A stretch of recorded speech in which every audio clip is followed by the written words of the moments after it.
We steal because we can. Did some burglaries ×3.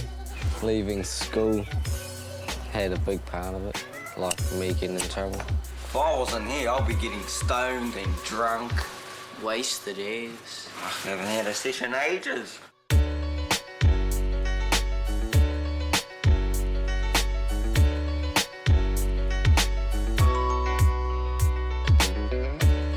I was down and out, struggling.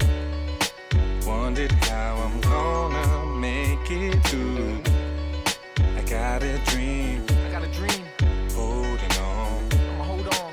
I can't let go, 'cause I gotta make it come true. 12 teenage criminals are given an ultimatum: complete the Youth to Men program or go to jail. 12 start, only 7 finish. This is their story. Keep up with Hawke's Bay News. Around It's day one of the Premier Youth Training course, and we're heading to Napier to pick up the first lot of trainees. They'll be new to each other. They generally start off all quiet. They don't know what to expect on the program as it is, so they'll all be anxious and a bit nervous. Meeting new people, it's always nervous for some, and especially this target group. They're all 12 to 17-year-olds. Sure, it's around this way. Take this one.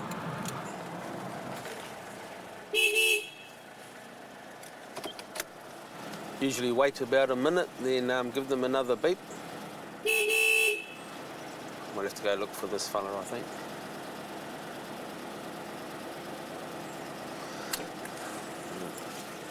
Day one, I'm out of the truck already.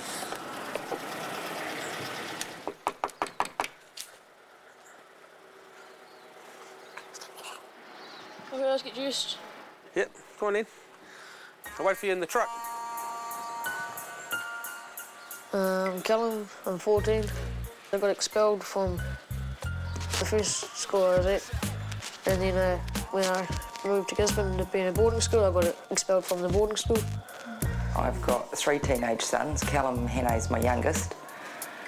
We've had a hard journey to get to this point, but when I actually first heard about the program last year, we were already dealing with SIFs, and I'd said to them then, what about this program? Basically, I'm hoping that it's the big wake-up for Callum, because it's full of tools for him. He really does need to figure out who he is.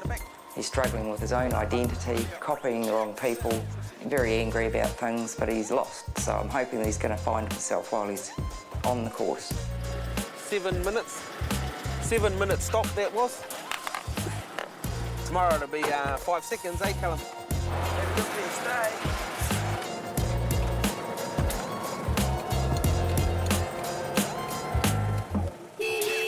We've got Jacob next.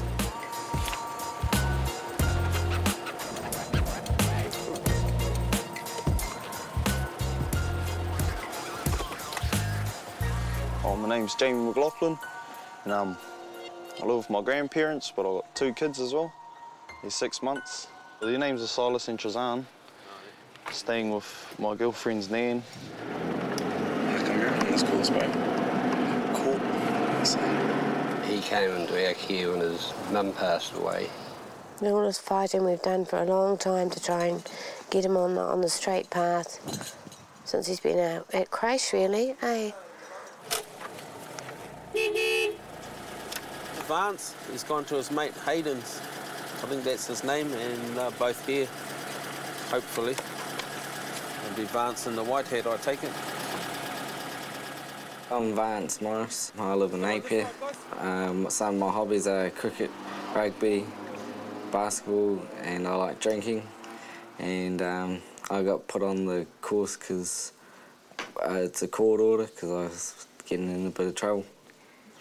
And yeah, if I didn't do it, I'd go to juvie. Someone will have to jump in the back. My name's Hayden Hayward, and live in Madani, Napier. Got put on it from court. Keep out of trouble. Yeah. Stay out of the palmy. Yeah, you stay out of lockup. They don't want us to go to lockup. I just started getting into trouble, doing burglaries and stuff like that. I don't know, because I wanted to have some money. Yeah.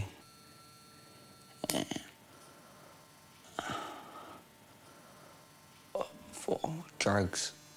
The most common denominator, apart from having contact with the police, is that these young guys aren't going to school and aren't engaged in employment. When I started in Youth Aid about 24 years ago, young men stole cars and went for joyrides, and if you got a kid for a burglary, that was big time.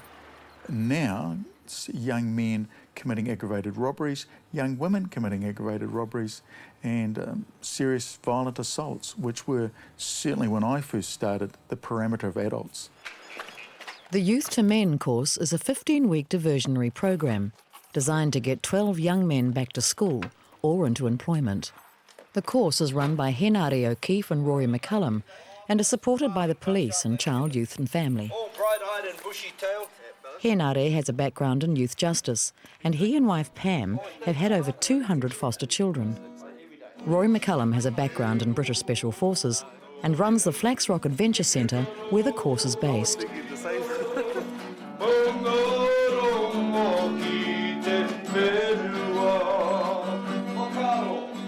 These young men who have come into our midst today, brilliant.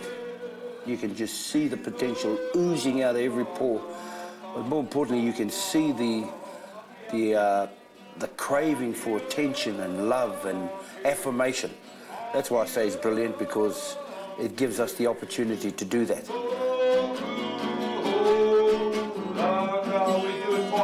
Henare O'Keefe used to work as a youth justice coordinator with Child, Youth and Family. One day he said, "I think I know what works, and I think I know who can make it work for us." And I said, "Great, bring it on." And he came back with Rory McCullum, and they really, really believe that they can turn these kids around. And they're absolutely committed to that, both of them. This is our fourth one now, so this is our fourth beginning of a 15-week course. And to be honest, it's the group dynamics that interest us most, I believe, because the guys that we get on the course, if they're going to gel together well, it's amazing what we can achieve.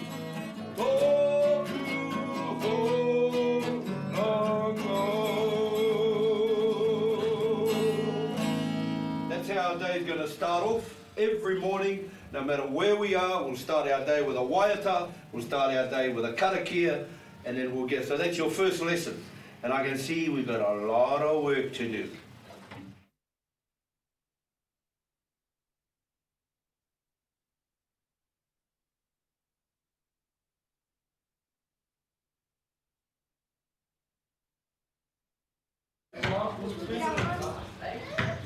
If I can say this, you're here because nobody else wants you. Hey, you've been kicked out of school, you've been locked up, you've been put into cells, some of you have been kicked out of home, but none of that matters to us. None of it matters to us. We're going to start again. So we're going to start again right from the word go. What's your measurements? Just look forward, brother. You're going to be embarking on 15 weeks of probably the hardest thing you've ever done in your life. The other thing, though, is going to be the best thing you've ever done in your life, because it's going to take you somewhere where you've never been before. You're going to learn about yourselves. We're going to press you so hard that you will crack. Everyone in this room will splinter, will crack at some time. But what happens is you build stronger then. Stand by. There's obviously some very good, gifted athletes there. That probably haven't been doing anything for a long time. There's some boys that I think are going to struggle to the point where they may not be able to complete this course. But the rest of them, you know, they've all got the potential I think, to do really well physically.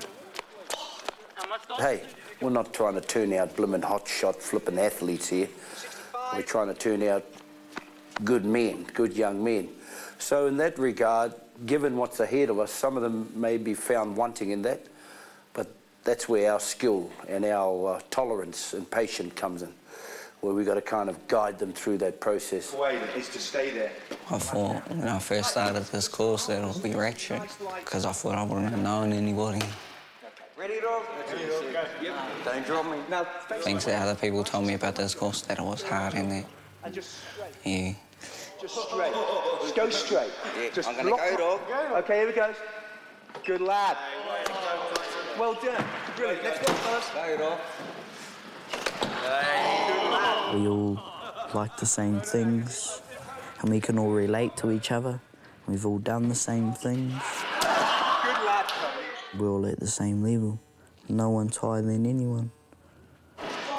I could see that this course was gonna do something for Tyson. I go, nah, I'm not doing that course. I'm not going there. I'm not doing this. But after that first day, I think it was about after the third day, when he found out you fellas were going to do a trip away up north, he was really excited.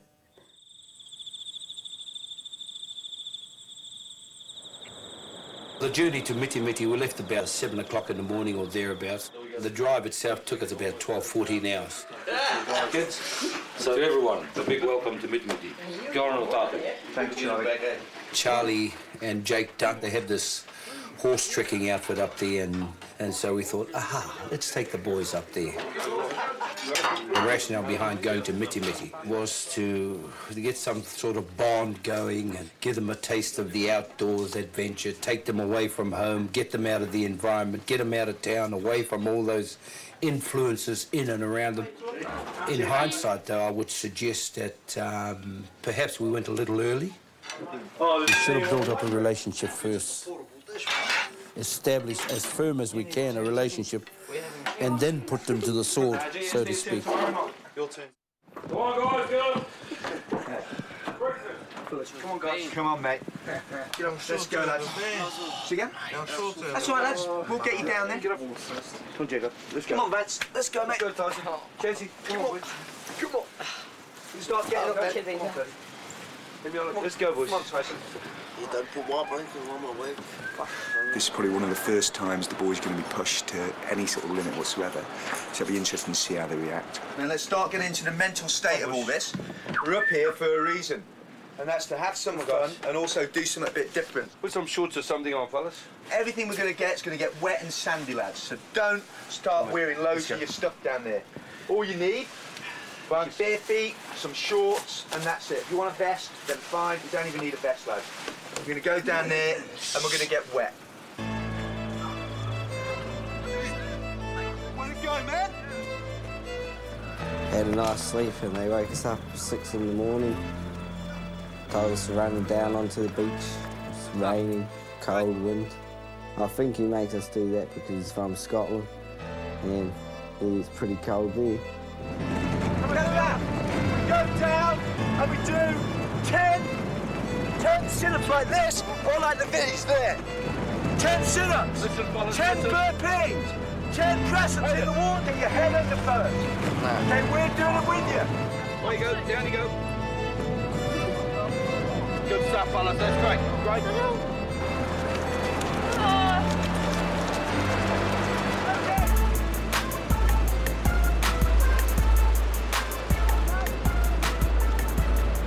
On the first day, it felt like I was going to die off that shit. It was pretty hard exercise that he made us do.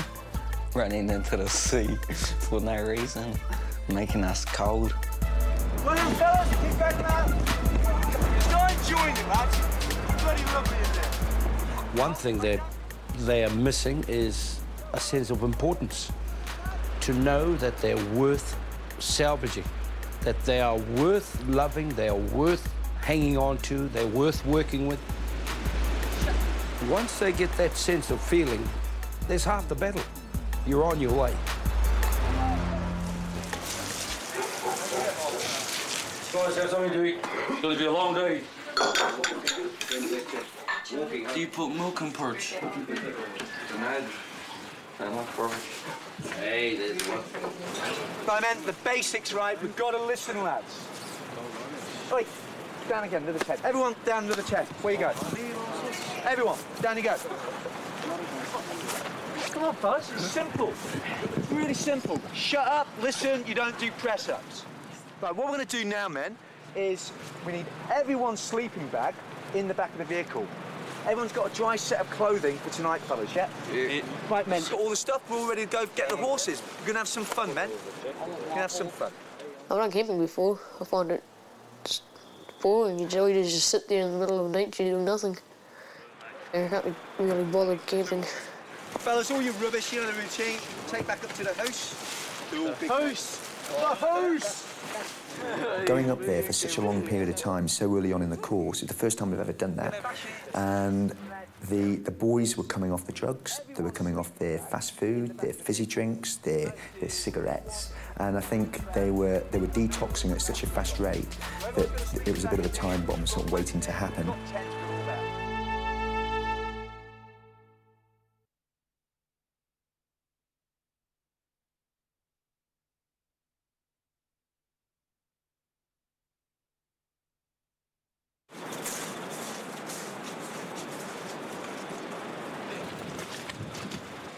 We're heading up to Taurutu, the name of the place. We go right to the north end of the Hokianga Harbour. They're all young fellas, so it won't take them long to learn how to ride a horse. Most of the boys have never had any contact with horses before, and with 5 days of intense riding ahead of them, they'll be forced out of their comfort zone, not only physically, but also with having to take responsibility for the care of their horses and their own gear. Get up, boys.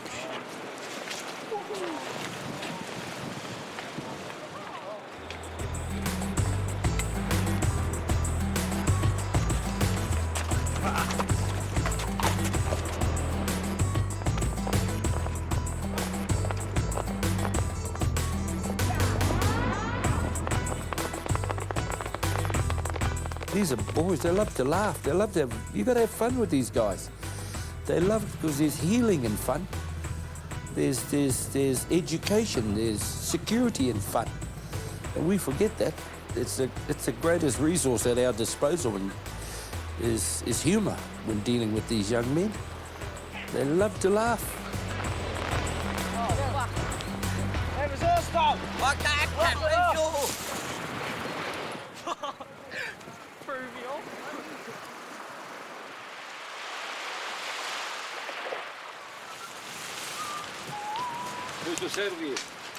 It's the first night camping, and so far the boys have been fairly well behaved, but that's due more to exhaustion and unease rather than a fundamental shift in their behaviour.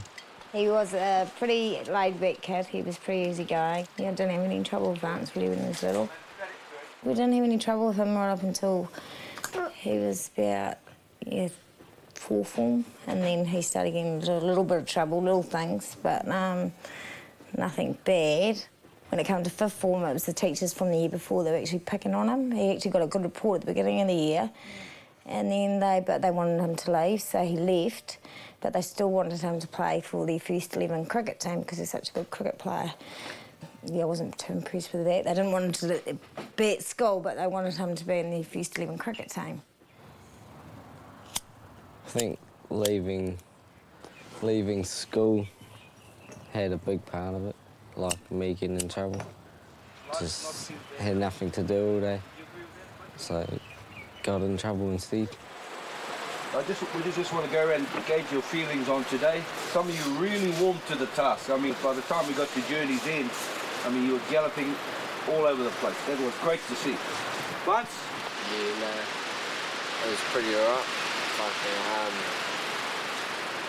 I had a mean horse, it was fast, but got sore legs out of it.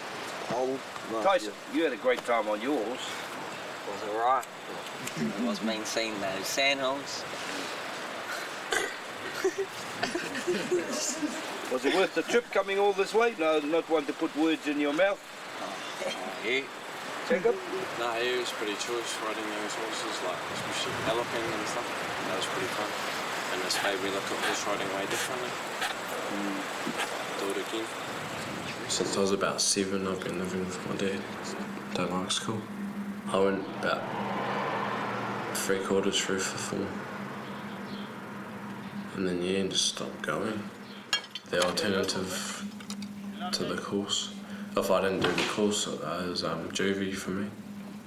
I did burglaries and that, and then they put me on curfew and that, and And then I re-offended again. I got DIC'd and got caught with drugs on me and disorderly behaviour and that. That tastes like shit. I don't know. It wasn't really like really bad re-offending. It was only DIC and breach of curfew and that. Taringo whakalongo! Move! Good. That's a good start as any. Oh, Chassis. Come on, hands on hips. Hop it. At some stage in their lives, these boys are going to go to some funerals or some welcomes. This haka will be done. Mainly here in Hawke's Bay, of course, I says. So you won't have to disappear into the crowd. Whoever does it, you can get up there, stand beside them and do it with them. And the other reason, just to give them some form of identity. Hey, I'm kahungunu. You know, I belong here. I have every right to stand up, to stand beside you, in front of you, behind you, with you. I have every right. This is my heritage, my legacy. I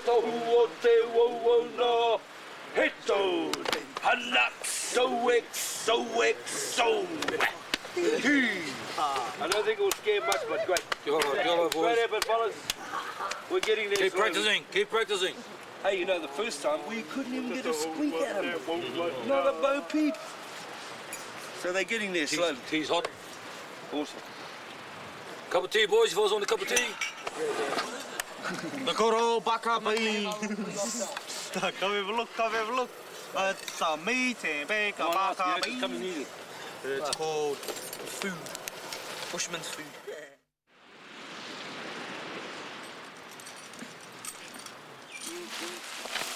Don't pull it, that's it. Just sort of push it. Oh, I'm sore. One boy in particular, Tyson Williams, really shone when it came to the horse trick. I'm sure that boy was born on a horse. The horse and him became, I know it sounds like an old cliche, but they were best friends in a matter of seconds, minutes. I mean, when you see a boy go galloping past you, riding his horse backwards, and you're struggling to ride it frontwards, you're saying to yourself, now what's wrong with this picture here, you know? When he was the age of 4 till the age of 11, we lived with his grandmother, my mum. By the time that he did come back into the scene with us, it was, I'm not going to school, I don't want to do this, I don't want to do that, and it just went from there. He'd set off to go to school, but he wouldn't get there. I think a lot had to do with me not being home when, you know, he wanted me to be home. When I come home from work, they were asleep. When I went to work, they were asleep. So, you know, And I think he was just, you know, missing that bit of mother comfort zone. I hated school. It was dumb. Just too much learning. You just got to sit in class all day. It's dumb.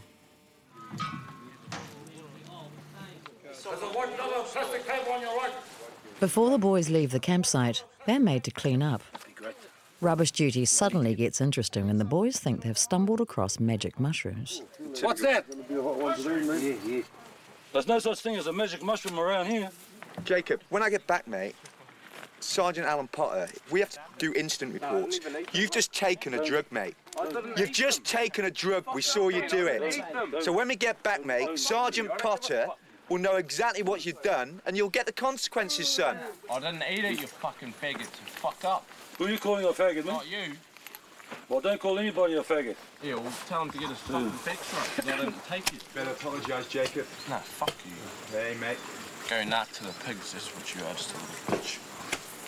You get a buzz though, so... No, you don't get a buzz, you get poisoned. You just get poisoned, exactly. You get poisoned, but you're not having anything illegal. But the after effect... No, forget about the illegal things. Yeah, but how can you go and knock to the pigs because we're taking some drugs that are growing naturally in the ground? I make the drug squad decide that. I tell you, believe me, mushrooms will kill you. Jacob only pretended to eat a magic mushroom, but Rory reacted because of his knowledge of the drug habits of these boys. It's incredibly difficult for us to make the inroads we want to because the drugs, you're fighting against something that is almost impossible to get through to them, that taking these drugs is going to impact on them in such a negative way because they're all bulletproof. Well, like when I was about 13, I used to just smoke blows occasionally whenever I could get it, like maybe once a week or once every 2 weeks. And then like the next year, when I was about 4th form, I used to just smoke blows at school, like every day. I mean, like everyone in Napier smokes buds, pretty much. I stay because it's fun and it's good socially, hang out with mates and that. And when I'm staying here, I know it's just a different world, I guess. Can't explain it. It relaxes me. It takes off everything, all the bad things and everything that happens. It just cuts it all out and it's happy time when you smoke that.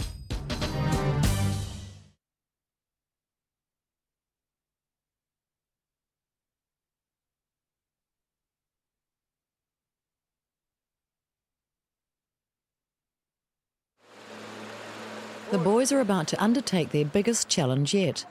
It's surprising who goes first. So we'll take half these horses over and just watch what they do.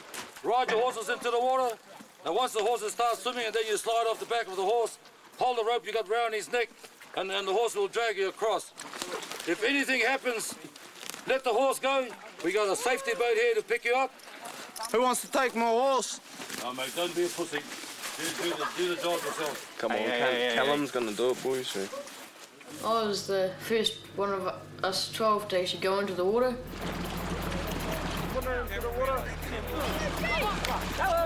No one else had the guts to do it. They were like, nah, that's stupid, I ain't gonna do that.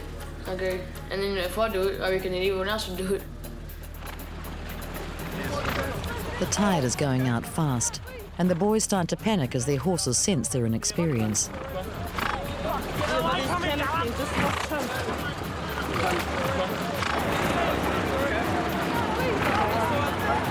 I got halfway and I couldn't breathe, but I got over that, and then my horse went nuts. It was going that way and then it went that way, then it went backwards. Henare is also struggling in his attempt to keep himself above the water. He unwittingly puts his horse in danger. When the horse hits the deep water, you're supposed to slide off and just gently encourage him with the reins, and you paddle along beside them. And I have to admit, I was crapping myself.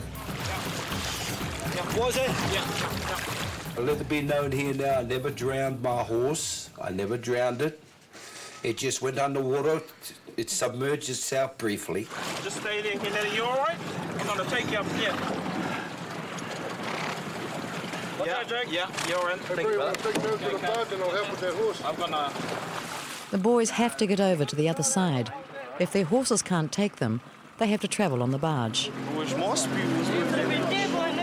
Out of all the boys, Tyson was the only one to swim his horse across.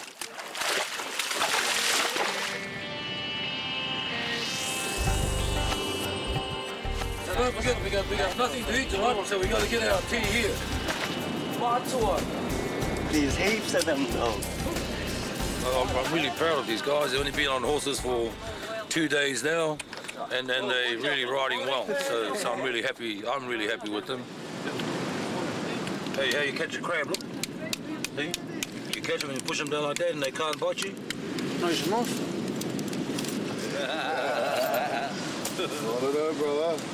The courts, they referred me to the course, helped the youth of today turn their lives around. So I'm not on the streets causing mischief, like always. Well, right now I've got nothing to show, because everything is just not going the way I wanted it to. Carpentry and that's what I wanted to do. It didn't really work out though. That's our power. Yeah, I got it. I tried to run away, but I grabbed it. Oh, is it all what do? His biggest struggle is his inability to accept proper responsibility for his actions. If he doesn't like something, he just walks off on it instead of fronting up to it. I am hoping this course will bring some of the man out of them. He shows his good life skills already. They just need to be pointed in the right direction. He's very good with his hands, very good with making things, and I'd like to see him know that he can get those skills without having to take offence at what people say. To really not to take it all on himself, because he's quite quick with his fists. He came into our care when his mum passed away with cancer. His father's here in Napier. Doesn't see as much as his father as we'd like. I think that positive male role model is really important. Young men need someone else to follow, someone who'll do the good stuff with them, even if it's only going to the rugby and watching their rugby. That's really positive. If you're going fishing with them, that's another positive aspect. 12 hours and a half a gallon of cream. It's not the kind of food Jenny Craig will recommend, but we love it. Yeah. Down with Jenny Craig. I grew up in Gisborne, in Tikaraka, and grew up with my brother and my sister and my mum. I just got into too much trouble, not listening to teachers. Out of school, I was getting into worse trouble, like breaking into buildings, setting things on fire. Moved to Hastings 2002. I went to Heratonga Intermediate first, and then I think I got kicked out of there. Then I got sent to Te Marama in Havelock, this course. I only done there for about 4 or 5 months. Then I got kicked out of that one for swearing, I think. It wasn't that bad. Then I stayed home for about half a year. Then I started Hastings Boys, and then I got kicked out of there. One of the teachers, he wouldn't let me get my stuff, and I pushed him, and that's it. Yeah. I'm off one. No, boy, I am. I asked first. Boy, I did. I did. I asked over there. Just wait till you get your turn, man. No one arguing about that. Don't make a big bloody issue of it. You're like an old bloody woman. I was always worried about your stomach first. You want to worry about the horses. They've been carrying you around all day. We don't do it like that around here, okay? Yeah. So close that thing up and you fellas eat when we all eat. Close it up. Charlie Wong's the name. Charlie Wong will see you right.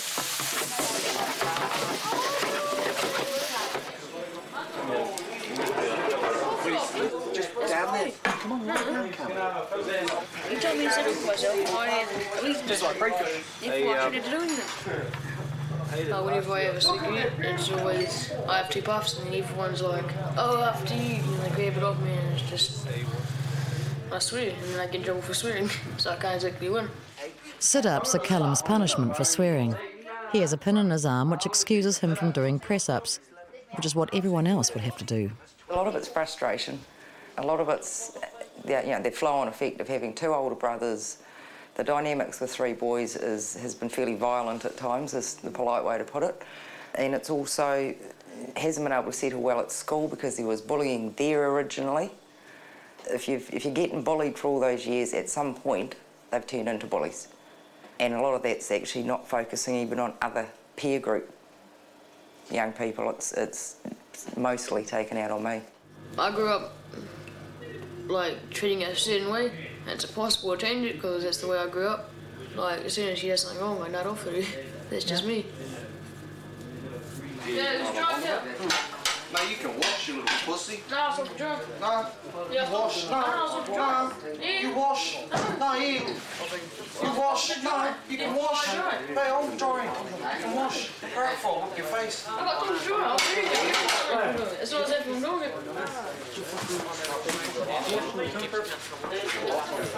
Washing. Callum, wash, mate. Did you hear it? I just said I've been taking drying, aren't you? They also dry. Hey, they need 3 dryers, bro. I'll do it. Can you tell them that we don't need 3 dryers? Yeah, I was told to dry. You're supposed to wash. You got told to wash your hands. No, you're told to wash.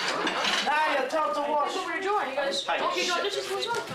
Charlie, what was it? Wash or dry for Callum? There's 2 dryers already. Dry. No, dry. I'm not washing. Fuck already. Come on, fellas. Come on, lads. Just get in there and wash it. I already washed my dishes. I'm drying something. Yeah, same. We're drying other people's dishes soon. Yeah, what do you think I'm doing? Actually. What?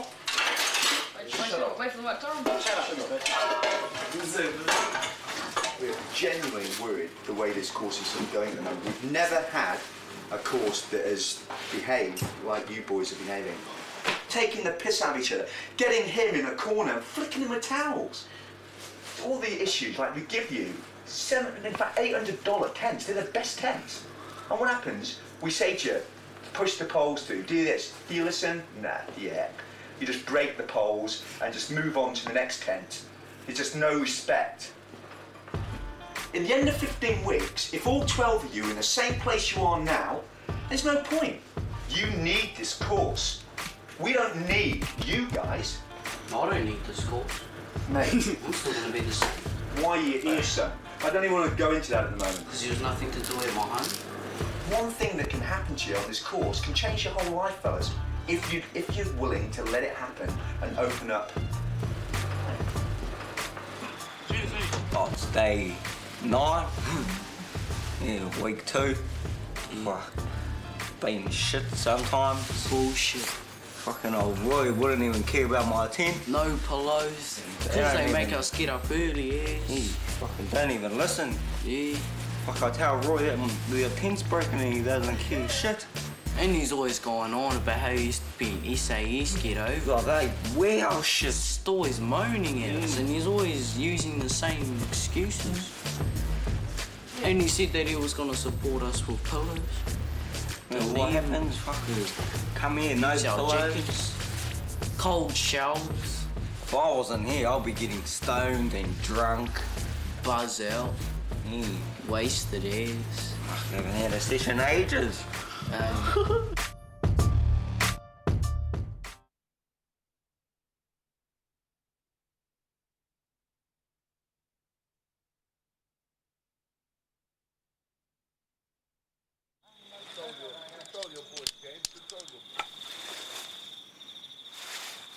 Half past 6 in the morning, a bit late this morning.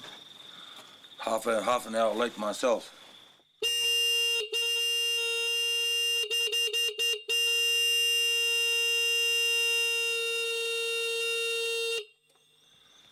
Come on, guys, wacky, wacky, hands off, Snakey. Oh, what a beautiful morning. Wake up, boys. Far out.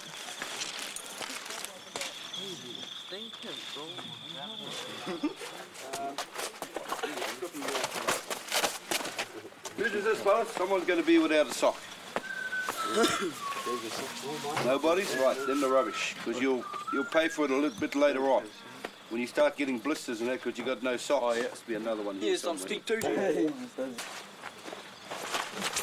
whoa! Fellas. Fuck off.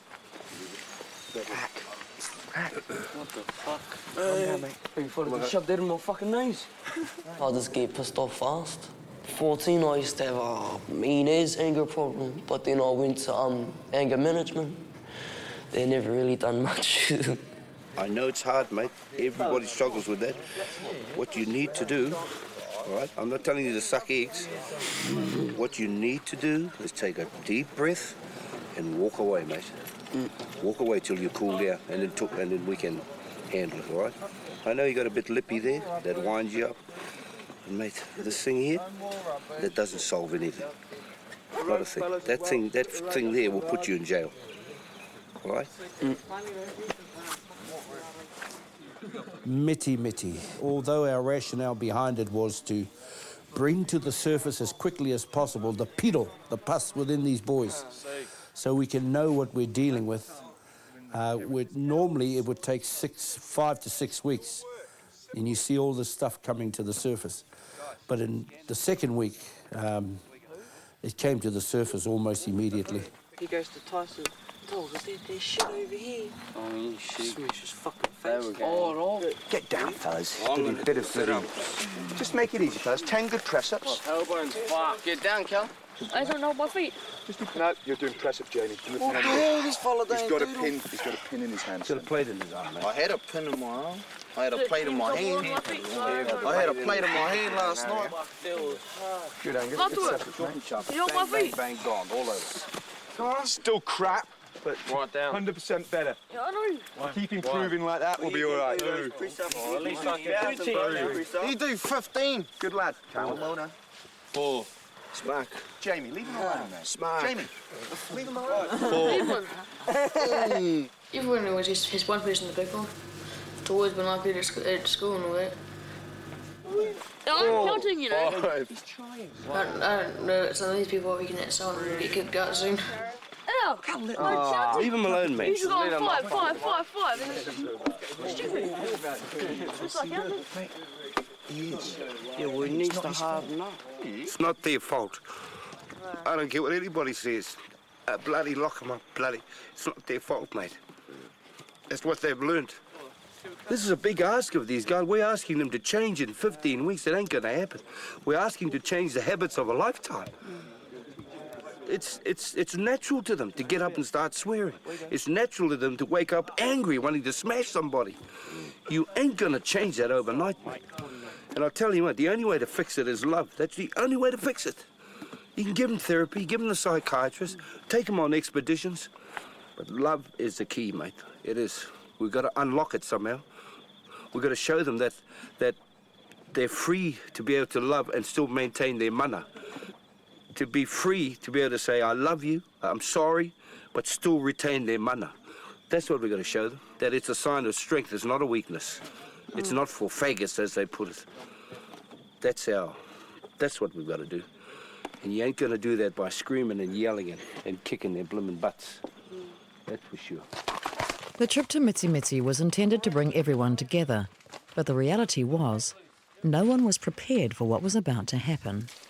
The continuous go, go, go of our daily schedule, dark to dark, we just go, go, go, go, go, riding. We weren't riding, we were fishing or whatever. And eventually something had to give. And unfortunately, we had one particular day there where all hell broke loose. And that ugliness, I've never seen it on that scale before in such a short time. It really put us to the test, that's for sure. These boys just basically turned dog on us. They were like animals, like a pack of animals, just pacing up and down, wanting to get at their victim, whom we had to protect as best as we could.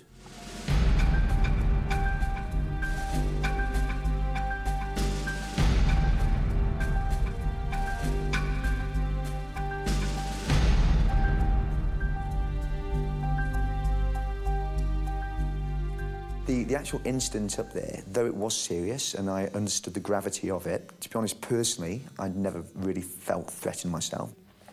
However, it's just when one of the guys on the course who we are there to protect and to develop into better young men gets hurt because of other people's actions. It's everything that we're against and everything that we're trying to avoid, and when it does happen, you can't help but feel culpable yourself. The fact that Jamie and Angus confronted the tutors, no, it doesn't surprise me. We get it all the time because those are habits they picked up over a lifetime. That's their way. If you don't agree with anything, you just give it a bunch of 5s. Well, as a result of that incident, unfortunately, 2 boys were removed from the program. 2 boys who I might add, because we were inadequate. We didn't have the resource nor the infrastructure to meet those needs. Now, that's no fault of those boys. That's our fault. Our fault. I feel now, in hindsight, we let them down. I'm not excusing their actions, not at all. There's no place for violence in any shape or form. But in hindsight, 1, it could have been prevented. 2, it could have been dealt with a lot better, other than getting rid of them. He thought it was hard pushing us around when he thought we wouldn't do nothing. And then he just about got crowbarred by Angus. The boys were wild, because just because of basically disrespect. I reckon it's pretty stinky, because I liked Angus. I didn't know him to start off, but he was pretty cool. So was Jamie, he's funny, made us all laugh. Yeah. Next week, Cody goes missing. They all legged it at the weekend, and no one knows where Cody is. He's 13. Peter has a scared mohaka. You thought he was going to die.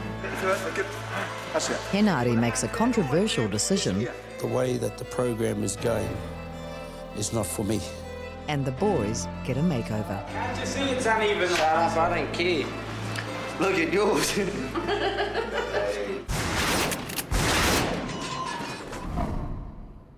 This program was made with funding from New Zealand On Air. The Youth to Men course is a diversionary program for teenage criminals run by Henare O'Keefe and Roy McCullum and is supported by the police and Child, Youth and Family. You're here because nobody else wants you. Hey, we're going to start again. So we're going to start again right from the word go. Henare has a background in youth justice, and he and wife Pam have had over 200 foster children. Roy McCullum has a background in British Special Forces and runs the Flaxrock Adventure Centre where the course is based. You're going to be embarking on 15 weeks of probably the hardest thing you've ever done in your life. In week 2, a trip to the far north saw Jamie and Angus removed from the course after a violent incident. And Callum made the decision not to return. Tell me what the value is of a young person's life, because that's what we're trying to change. And there is no monetary value on there. It's week 4 of the Youth to Men course. 12 boys started. There are now 9 boys left. I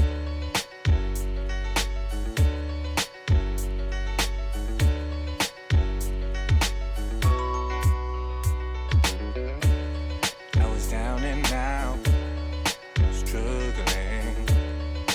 Wondered how I'm gonna make it through. I got a dream.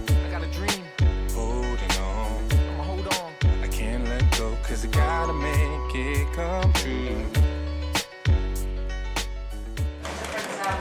Every morning, the boys are picked up between 7 and 8 a.m. from Napier, Havelock North, Hastings and Flaxmere. I often get asked, when do we hope to see change in those boys? To be quite honest with you, I expect change from them from the first time we meet them. Even if it's just a smile or they're looking at you eyeball to eyeball. So in terms of affecting that sort of change, it's going to take time and we need to be more patient. When we're in Mitty Mitty, there's a lot of serious things happen there, and what my opinion is with this course, that it's just too difficult to continue with a group of boys that have got on this. We've never had a bunch of lads that just take the piss so much as you guys, and have got no respect for what you're getting. If you don't respect it, then you shouldn't be here. You don't deserve to be here.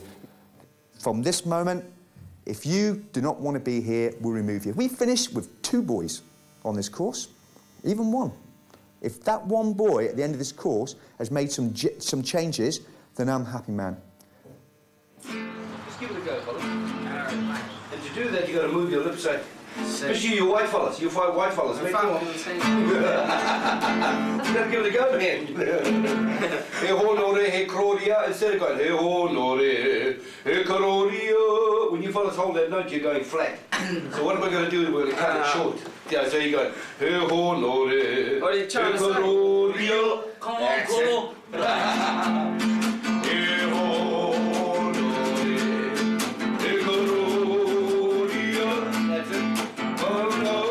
I don't know what he expected. He was sort of like whinging, and then but he was up early in the morning, you know. I think it was good for him to get back and, you know, to other people, other kids around him as well too.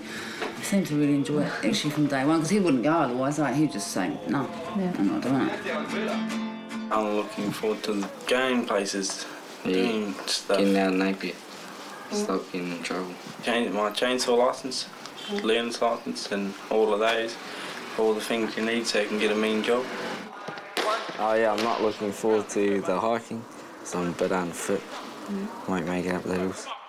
Terry wanted to go to the course, so, you know, I thought that was a good start, because if he didn't want to do it, he just wouldn't have gone. Which I thought whether or not he lasted on the course was a different matter. The next camping trip is only 2 weeks away, and Rory is determined not to let the violent events of the first trip happen again. Shake it. Any defiance is dealt with immediately. Jacob, get down and do it now.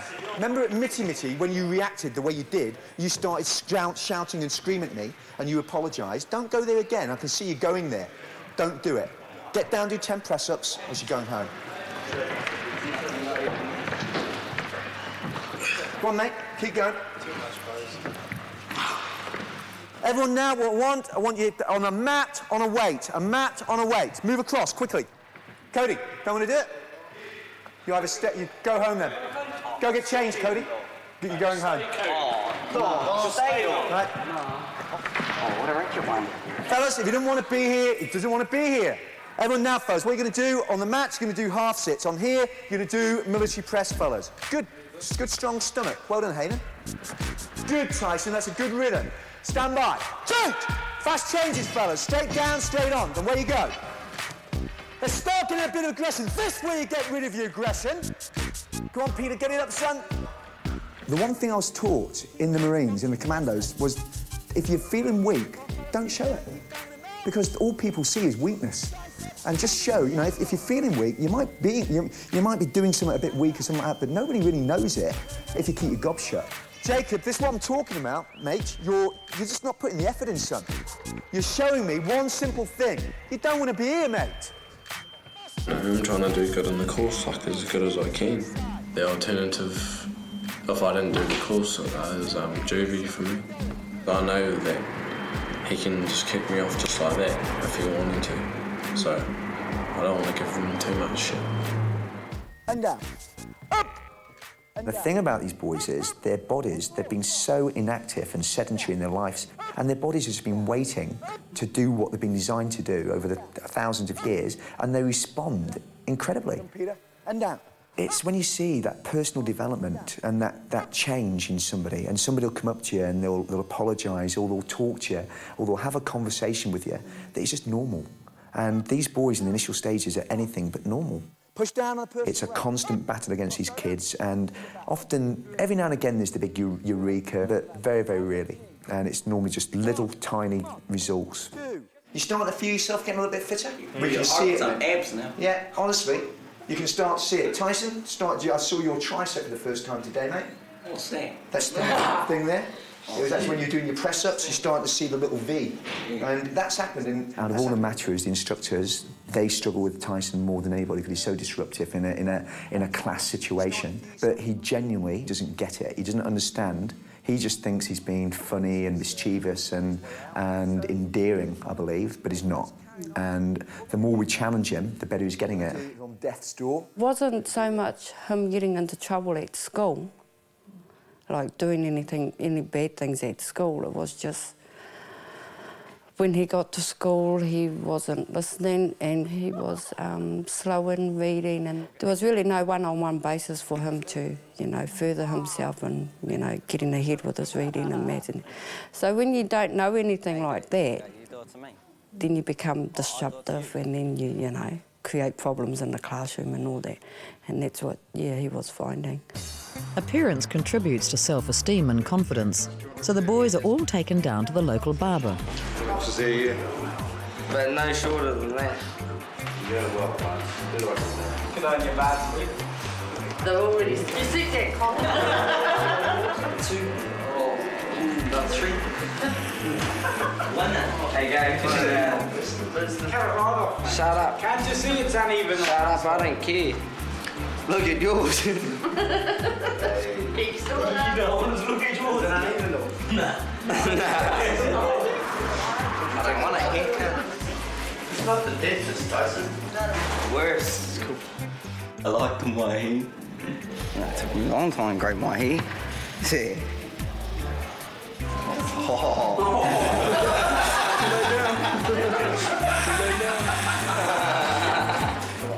One of the good things from our perspective is that their offending rate or their coming to notice of the police decreases dramatically, almost ceases.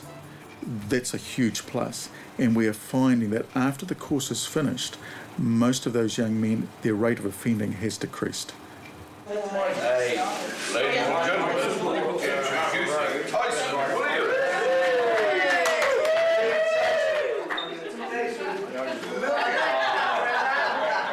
He's going to buy me a wig.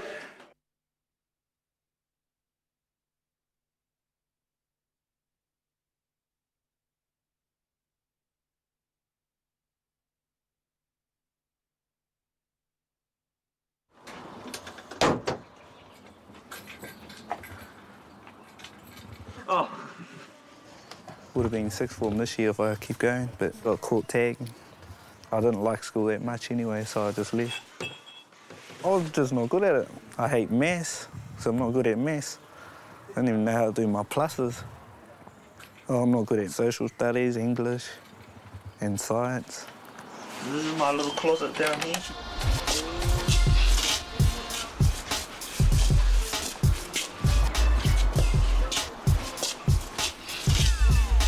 One of the things I take ages to pick out since clothes is take ages in the bathroom.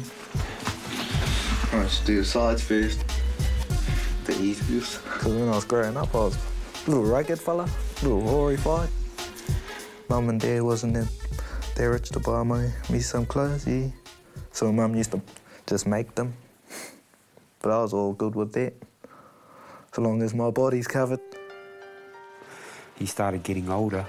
I actually started working longer because I was a supervisor for a few years and I was doing 16-hour days, 5 days a week, and then doing 10-hour days the other 2. So I was working 7 days. The ski car stall at the moment. What? No, it doesn't. That looks cool to me. Peter's mum, Tony, also works long hours. And before the course, Peter spent his time getting into trouble. And then put your head on. Hey. Did some burglaries ×3. All I know is following other people again. Yeah, instead of walking away. Well, that's why we moved out of Flaxmere, really, so I could get out of trouble. Oh, he really disappointed me when he got in trouble. You know, what he did, you know, that's just not him. That's not him. I even give him a hug, you know, and just told him, you know, we'll sort this out. Well, we told him that we're going to give you a challenge. Go on this course for 15 weeks. And, you know, and he's just surprised me, you know. I thought he'd quit.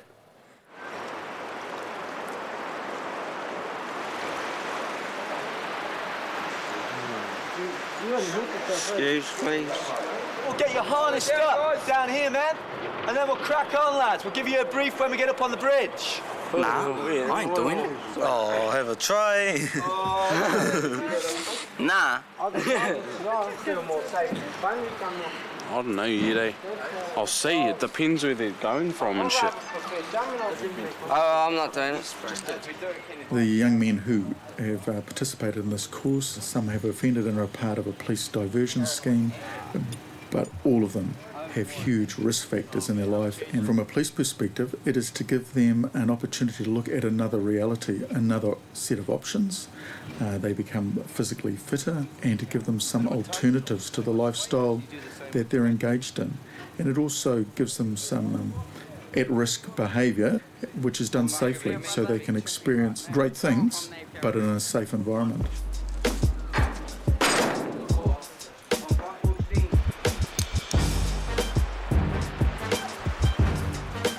Safe as out. You're the man, Tyson. Go.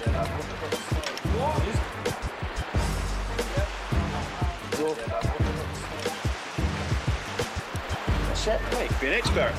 Oh, fuck. Fancy, look good. Just trust it. Lean on it. Lean on it. Can I let go? Oh, bring your feet down a wee bit. Yeah, drop your feet down, Vance. Bring your feet down. That's it. Let go of your feet. I'm trying. Feet off. There you go, That's mate. the one. Good lad, Vance. There you go, mate. Now you get to enjoy it. It's a 150-foot abseil down there. I was able to stay up on the bridge and watch them as each one was put into their harness and they went to go down. Way to go, Pete. Well done, Peter. Good stuff, mate. You're the man, mate. That's the hard bit. Enjoy it now, mate. Enjoy that view. Normally, the whole process takes about 3 hours. I mean, it was nigh on an hour and just about every boy had been over. That is very, very quick. Great, Hayden. Have a good look round, mate. Beautiful view. You ready to go, Cody?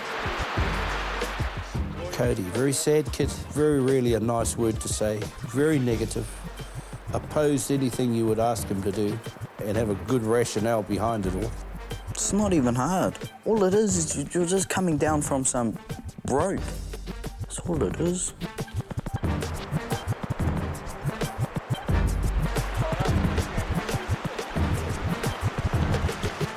I've been caught heaps of times getting into trouble. Burglaries, car conversions. It was just something to do. Bored. Wanted to crack some money. If I wasn't at the course, wouldn't be where I am. The course has got me out of a lot of trouble. You gonna jump in? You jump hard to your feet? I'm in need of. Get up, come in. It's going to be fucking covered, eh? I'm only going to do it once. Well, get up on the rock first, though. All the way from Come on, mate. Go, you're going to get pricked anyway, come.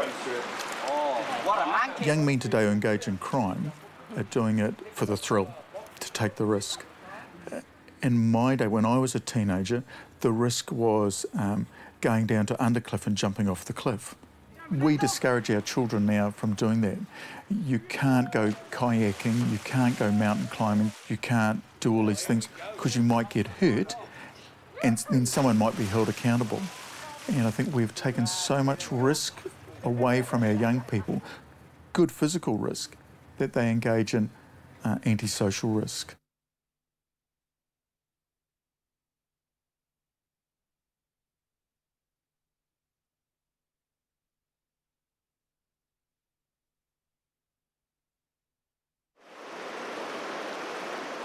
Mohaka is 80 kilometres north of Napier.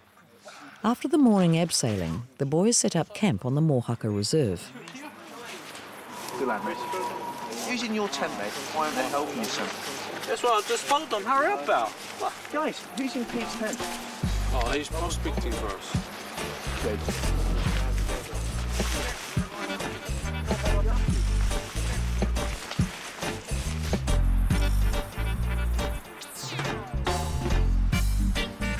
Is that enough?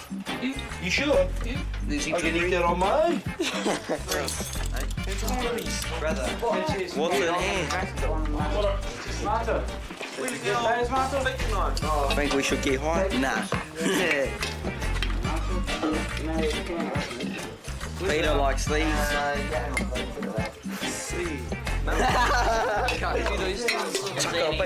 Nah, spaghetti. Five-star hotel food, eh? It's lighted though. Here, I'll light it. With the lighter? You might blow me up. Face it to your face. Dip it.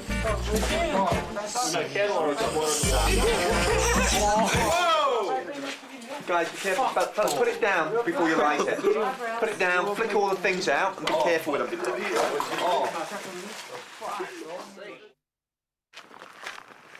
After a day of swimming, abseiling and hiking, the boys should be exhausted. But after lights out, some have found an alternative use for the gas stoves. I'll be going hospital, can I come? You got any pain anyway, mate? 11:30 at night, you go outside someone's tent and you hear hissing, and you think, what's that? And, and then the smell comes through, and it's just obvious what it is, and the giggles and the guffaws and whatever, and it just blows you away that these kids, would be sniffing.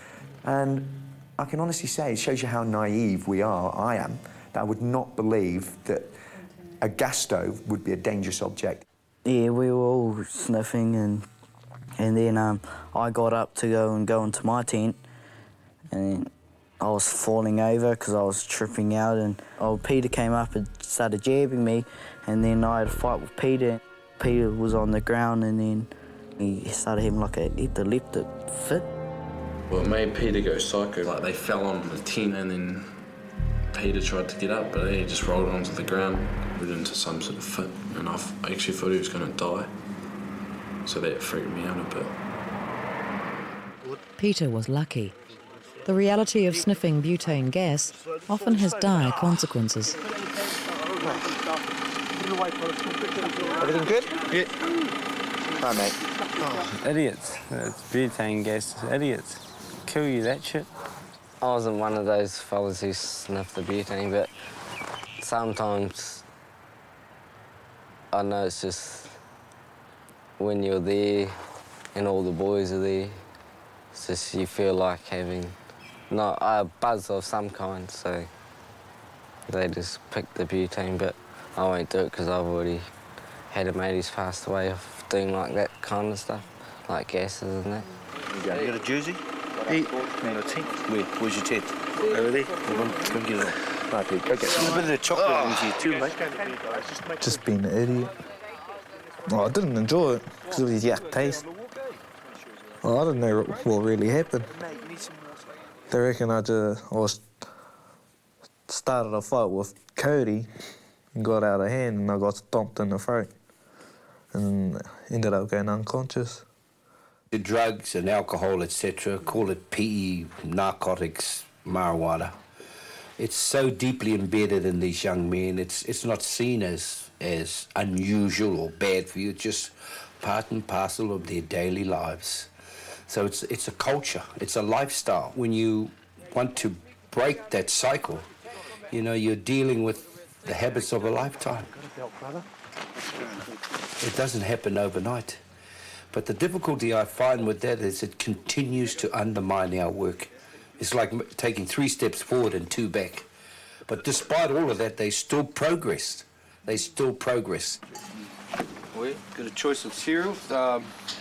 Wheat Bix. We got Wheat Bix. Oh, so you got one choice of cereals? Oh yeah, I think I We've got Wheat Bix, and Wheat Bix. Yeah, I have some Wheat Bix. Want some Wheat Bix? Yeah. Oh, fancy boy. Quite witty too, the beggar. He can throw a couple of one-liners at you and catch you out. Oh, it's not even water. Last night's butane gas incident has disappointed the tutors, who insist that these boys need to make positive changes in their behaviour or risk being removed from the course. Now, the most heartbreaking thing for us at any time is when we lose people from this course. We've lost the ability to actually make inroads into your personality, positive inroads. And that's the last thing in the world we want to do. Now, I think you're starting to understand why we need to get rid of people at certain stages. It's a couple of things. One, and the most important thing, it's the safety issue. If we cannot keep you safe because of certain personalities, then we remove them very quickly, as you found out. Now, the other thing is, if there's people here that are stopping the growth of other people, and that can be a lot more subtle than violence and etc. and things like this, then again, we'll not hesitate to get rid of that person. Now, the people know who they are, and all I'm going to say to you, the challenge has been laid down to you again, change, or you'll be going.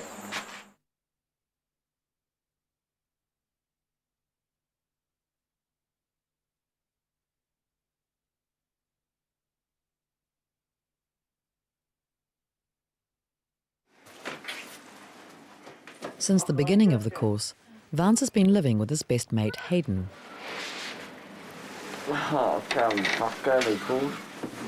Before the course, Hayden and Vance's days seldom began before midday. Daily routines: get up at any time in the afternoon, then get in the bath, then get dressed, then have some spots. I'll have breakfast first, then have some spots, then go for a roam, see what's around, look after James, get stoned, watch TV, and then just get stoned again.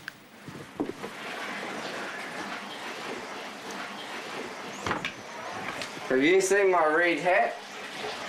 Am I right? They go to sleep and then they get up at an abnormal hour, or what I consider an abnormal hour, around lunchtime. They have some munchies, then they play a video game, and come 7 o'clock, they go uptown and mooch with their mates and get home at 1, 2 o'clock in the morning and then sleep through to lunchtime. It's not a normal lifestyle. They achieve nothing and they're bored. You know, what they say about being bored is correct. There's nothing in their life to give them any excitement. There's nothing in their life for a purpose. The two of them, the biggest problems. The crime one, smoking too is another one, which is a lack of motivation, I feel, for them. But I don't think they don't realise the severity of it. That's what I mean. They don't sort of realise this aggravated robbery charge is serious and how serious it is going to affect him. There's more to life than that, and you've got to go out there with both hands and grab it, you know, because otherwise you're going to be stuck in that rut for the rest of your life, and I can see that happening. Don't know what I want to be when I grow up. Just take life as it comes, I guess. Both Hayden and Vance noticed the big change in both of them. And see, with Vance staying at Hayden's, he's been heaps better because, I mean, just me by myself, it's just too hard for me to keep him in line. So he's in the years, he's changed. Really? Pass that arm here too. Because last time he gave me a slap around the chops with it. Vance and Hayden together, Laura and Hardy, I call them, because they're just so total opposites. Yeah, they're like brothers, really. They can be good together, or they can be really, really bad together. 8 years, I've known Vance about 8 years, something, 9 years, since they were little. Mum and that reckon my attitude's changed. Everyone says it. It's just not as shitty as I used to be when I come home. Yeah, I reckon we do more around the house, more motivated, not so want to just sit on the couch.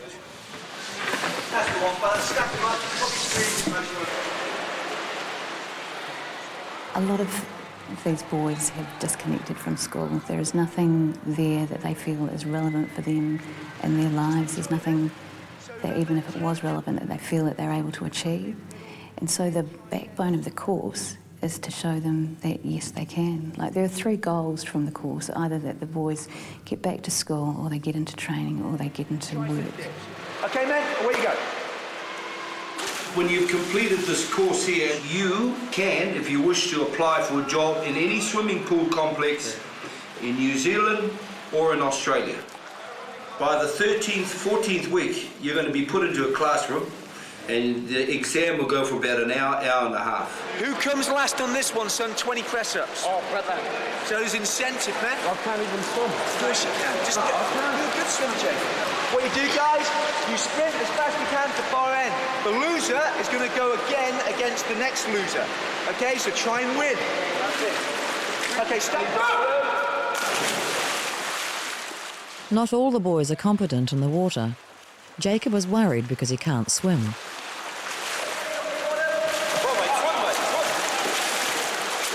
I don't personally think I'll pass the physical exam on the lifeguard certificate because I don't reckon I'll be able to do 12 lengths non-stop.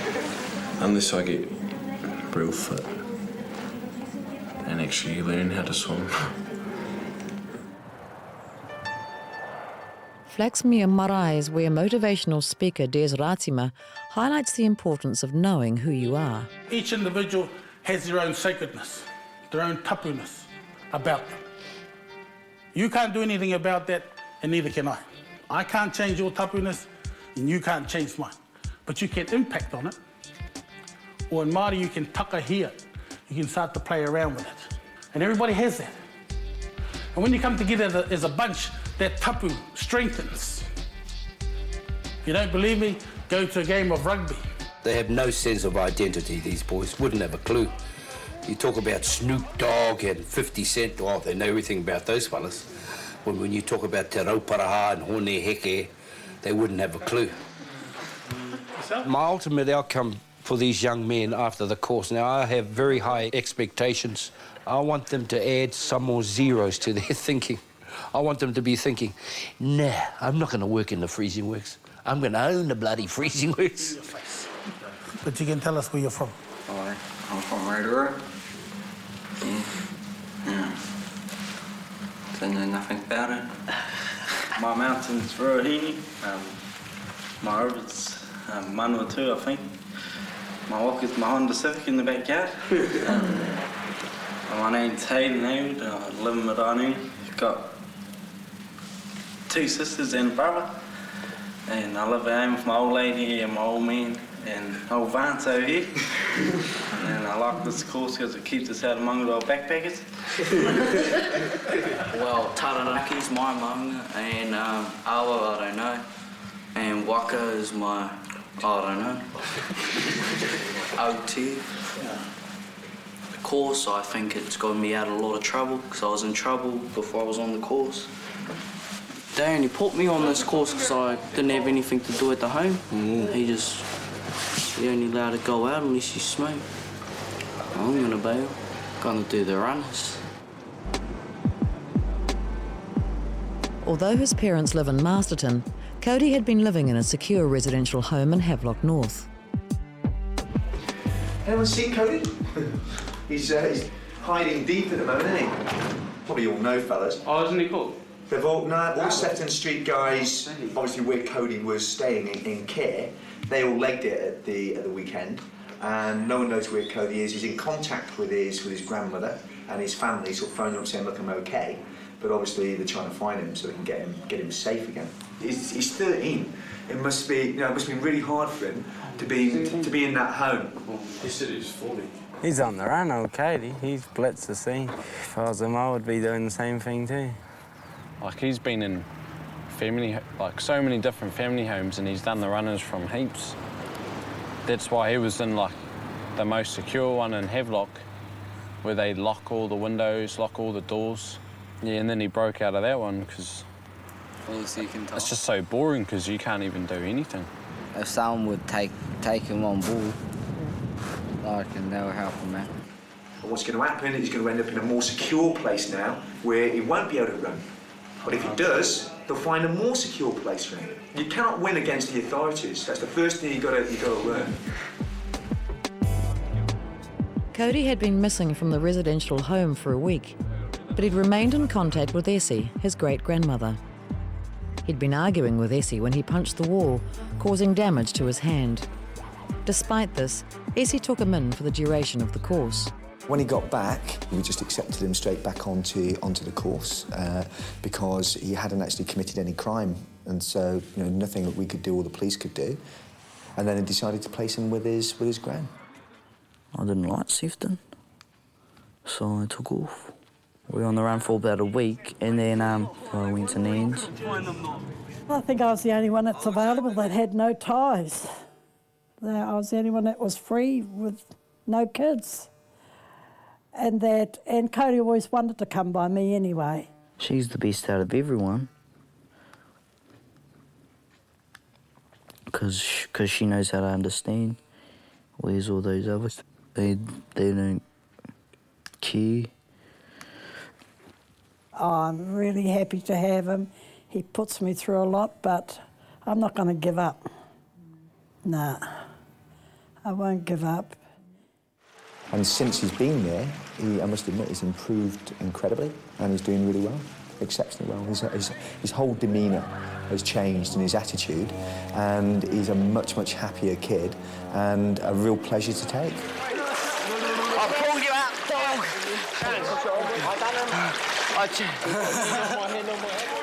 Henare and Rory have been friends for many years and started U-Turn 3 years ago, which was later renamed Youth to Men.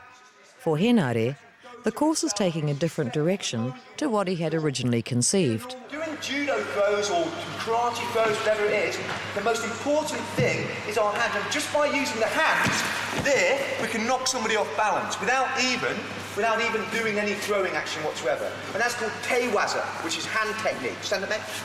Come on. All I do there is do my hand technique as well as put a little bit of turning and hip technique into it. Just kneel down, please, chest, you're facing towards. I'll have someone else, mate. Jacob, come out here, please.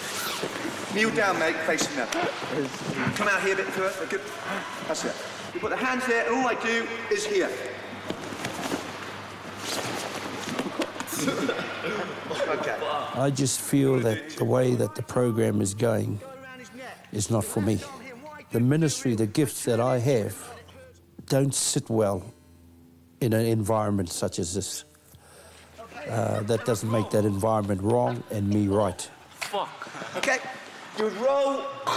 Really try and stand on it. Lock him. It's just, I want to flood these boys with so much love and fatherly and motherly figures that I believe that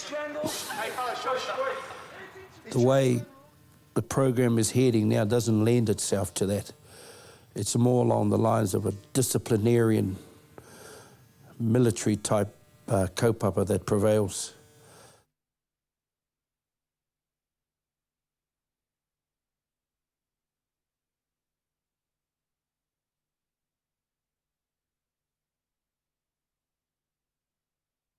Before you step off, just do a right. This is what I'm saying. Before you step The thing that prompted me to leave was that I felt that Rory and I were going in two totally different directions. Now, let me make it quite clear, this is not about right and wrong, but I'm all for the more subtle and softer, tender approach. It takes a hell of a lot longer, I can tell you that. You know, if you were working with me in order to help effect change in people's lives, it takes a lot of tolerance and a lot of patience. And I just felt that the way we were going, I wasn't given the space or the time to do that. I was pretty wretched. Him leaving, because he said, oh, I don't want none of you to leave, and then a couple of weeks later, he's gone. And he said that he was going to Kaiti and stuff to going to their schools and singing, telling them about making good choices and stuff. I don't know, he don't really care anymore. Ditches us.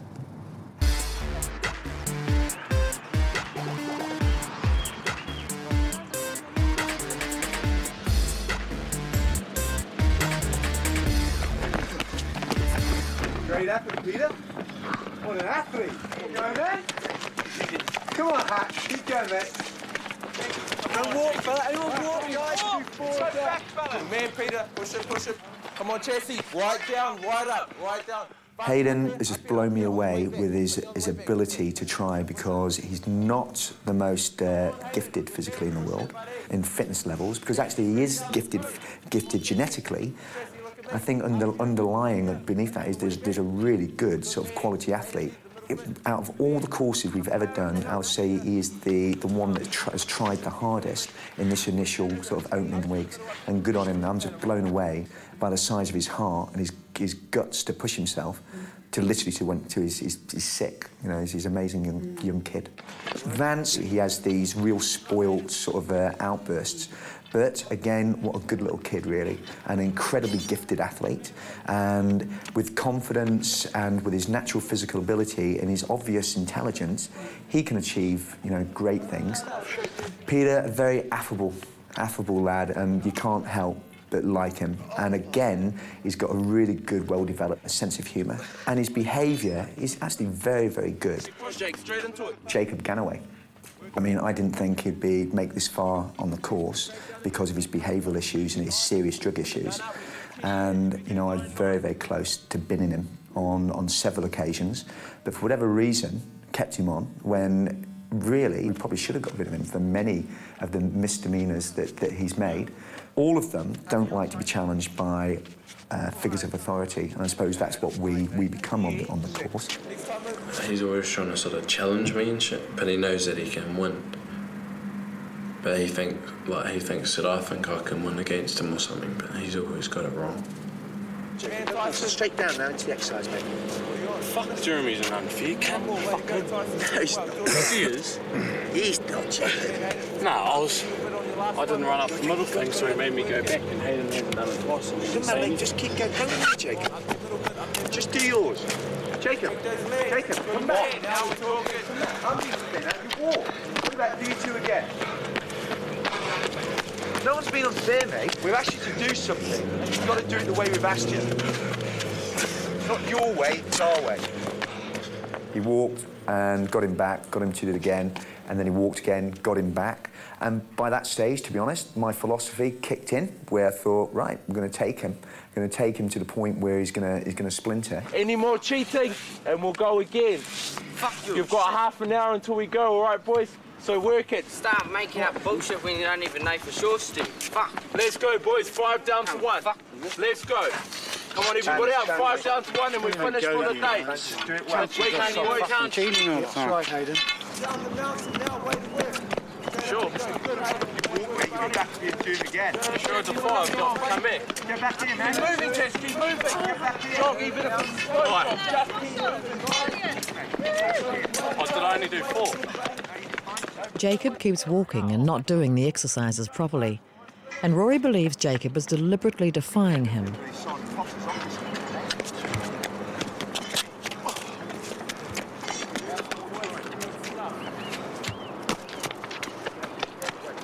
Good eye on Jacob. Matua. Just one little thing, that's all I want. When a Matua tells you to do something and you don't agree with it, we don't care, especially on physical exercise. If we say you've done 4 and you think you've done 5, things like that, we might get it wrong, but who cares? You get down and do it again. That's why you're here, to do as you're told and to learn to keep your mouth shut when you feel that you're being hard done to.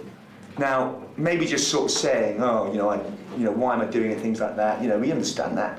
But when it goes past that and it becomes physically threatening, it's out of order. There's a few people in here, I hate to say it, that are scary. Not because you're physically tough or you're mentally tough or you're hard, you're anything but, because you've got no control. Jacob was annoyed. He'd made him do some exercises and he came over and said if I had an effing gun, I'd shoot Matua Rory's effing head off. We asked him to be quiet and then he also said if I had a knife, I'd jab it to him. I'd give it to him. Yeah, you did, mate, you did. I didn't say anything about a knife. You did.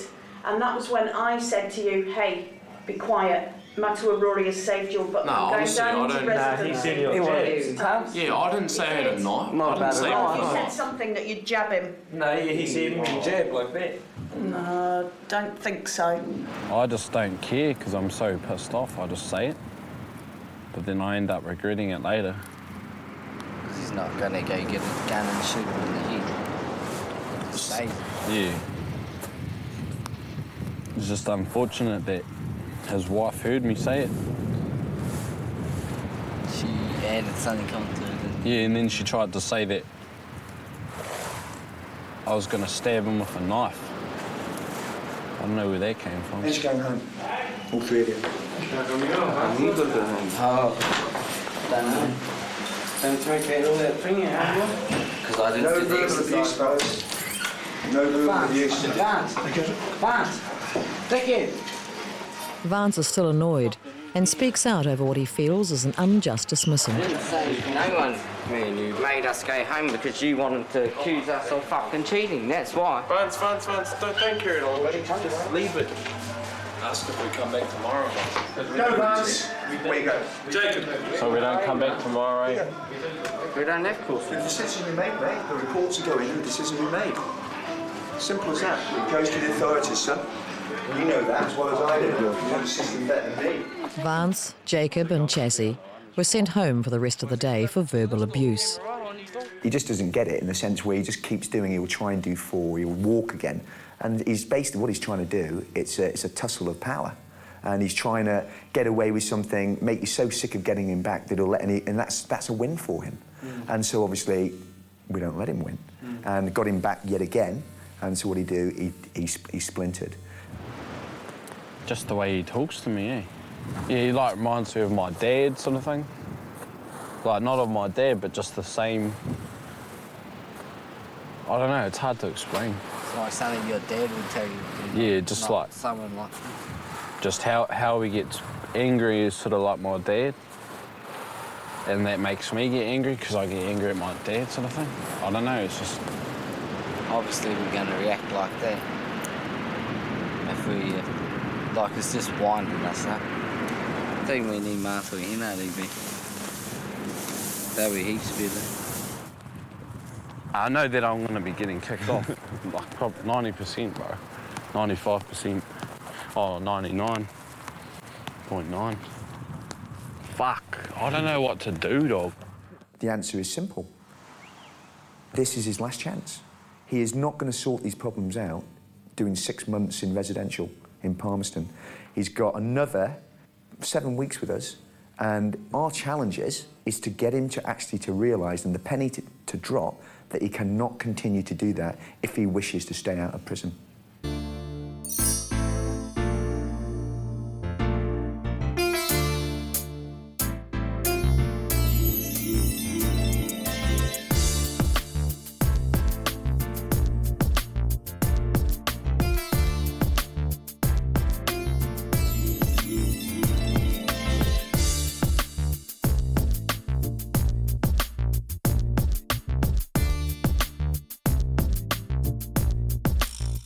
Next week, Drugs are found. You're just taking the piss out of us and sort of everything that this stands for. There is a mutiny in Taupo. No, we're not being idiots. We're just not telling you to get fucked, and we're doing it because we're cold. One more boy is removed from the course. The decision from the police and from us, you're off the course. And we find out who graduates.